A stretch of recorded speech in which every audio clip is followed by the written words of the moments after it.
तो मैं आपको पीछे ले जाता हूँ। लोकसभा चुनाव में आपकी भारी जीत हुई इस बार, लेकिन भारतीय जनता पार्टी को इस बार पूर्ण बहुमत नहीं मिला। तो एक तरफ तो नारा था कि 400 के पार हो जाएंगे और अब 272 के भी पार नहीं हो पाए। तो ये इस मैंडेट को आप कैसे देखते हैं?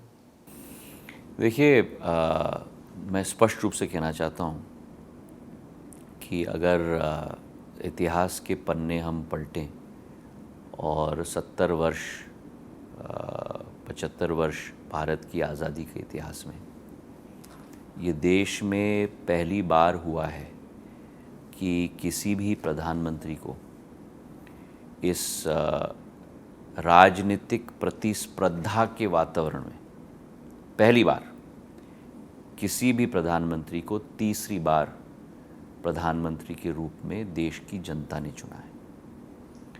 एक बार पहले भी ये हुआ था, पर उस समय में आज़ादी से हम नए नए निकले थे और विपक्ष का कोई नामो निशानी नहीं था।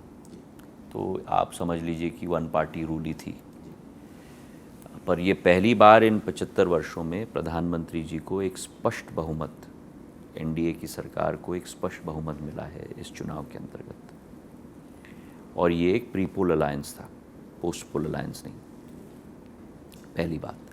दूसरी बात, जो विपक्ष आजकल क्या मैं तो कहूँगा कि हरियाणा और महाराष्ट्र के चुनाव के पहले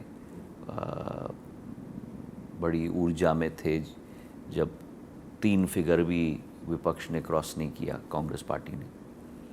अगर आप मिलिंद जी कांग्रेस पार्टी के पिछले 3 चुनाव के आंकड़े ले लें, 2014, 2019 और 2024, और आप उन तीनों आंकड़ों को संयुक्त रूप से एक चुनाव का आंकड़ा ले लें,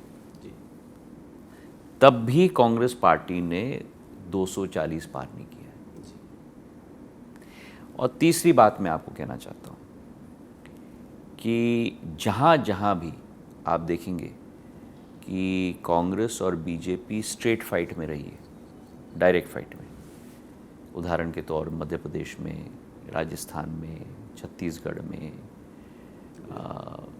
गुजरात में, वहाँ कांग्रेस का हिट रेशियो 25% भी नहीं है।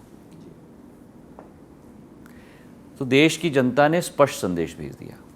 और चौथी आखिरी बात, हरियाणा में तीसरी बार भाजपा की सरकार बनी, जबकि सारे विशेषज्ञ और हमारे पोलस्टर्स और सब लोग कह रहे थे अलग नतीजा आएगा।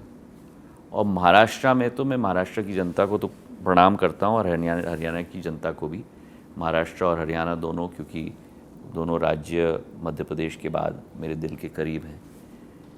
एक राज्य जहाँ से आप और हम दोनों आते हैं, और दूसरा राज्य जहाँ सिंधिया परिवार की 14 योद्धाओं ने अपनी जीवन का बलिदान दिया पानीपत की लड़ाई में। मैं दोनों को प्रणाम करता हूँ। और महाराष्ट्र में तो इतिहास के 75 वर्षों में आज़ादी का इतना भारी मैंडेट किसी को नहीं मिला है जो प्रधानमंत्री जी को मिला। 230 से भी ज़्यादा सीट 288 में से, ये एक हिस्टोरिकल मैंडेट रहा है। तो मैं समझता हूँ कि जो कभी भी देश की जनता ने नहीं करके दिखाया है, वो इस बार जनता ने करके दिखाया।